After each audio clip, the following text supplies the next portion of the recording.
The White House is expected to put out a revised executive order on immigration this Wednesday. We've been talking about it this hour. It will replace the original one that was halted by the courts. My next guest was the first Attorney General to file a brief in support of the president, thereby committing his state of Texas to backing President Trump's immigration pause. Joining me now, Texas Attorney General Ken Paxton. Sir, good to have you tonight. Thank you. Thank you for having me on. I appreciate it. Well, you got right in the middle of this big fight very early on. Why? Well, we were pretty clear on the law. We felt like the court missed the law, and so we filed what's called an amicus brief, which is a friend of the court brief, to help them look at the law in a way that they had not. And we felt like there was a clear statute that gave the president the authority to deal with aliens and restrict their entry for as long as he felt it was necessary if he felt like it was detrimental to the United States. And so we wanted the court to be aware of that law, and we're hopeful that at some point that'll matter. Now, I know you attached, I'm going to get a little legal here, but I think people need to understand you attached a brief in asking the 9th U.S. Circuit Court of Appeals in California for permission to argue in support of the president's temporary ban on travelers from 7 predominantly Muslim countries. From what we know, will that language still be in what we see this week in the new executive order?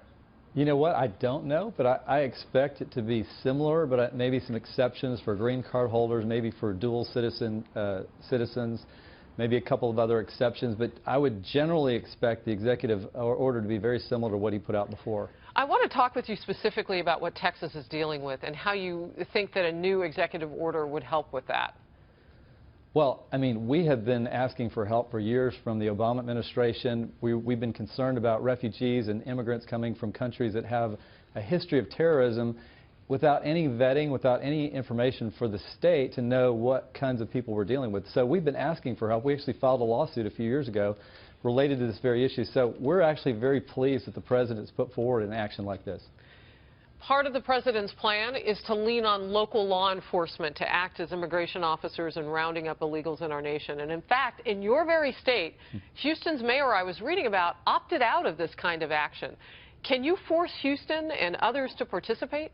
You know, it's actually an idea I like a lot because I proposed it in my own legislature a few years ago. So I don't think we can necessarily force them, but I think there'll be agencies throughout the state that will be open to helping deal with this problem, because they're already dealing with the problem, especially along the border, and we're having to spend a lot of state resources anyway. So I think this is a really excellent idea. It's a way to expand our force and give us the authority to actually help the federal government. How do you deal with Houston, though?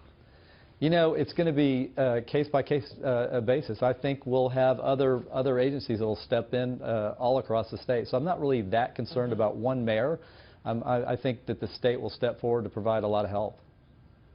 How do you legally get rid of a sanctuary city? And the reason I'm asking that is I know your state is battling right now, particularly with Austin. Your governor just defunded part of their funding for the police department, about $1 million. Yeah, I think there's 2 ways. The legislature's obviously considering those bills this session. The governor's been very clear that he's going to defund, and that's the part of what's going to happen, I think, in these bills. Defund cities, just like the Trump administration threatened to defund them if they participate in sanctuary cities. And also in the statute they're talking about in Texas, potentially make it a criminal or civil violation for an elected official basically to ignore their constitutional duty to uphold the Constitution and our federal and state laws. Attorney General Ken Paxton from the state of Texas, we appreciate you joining us tonight.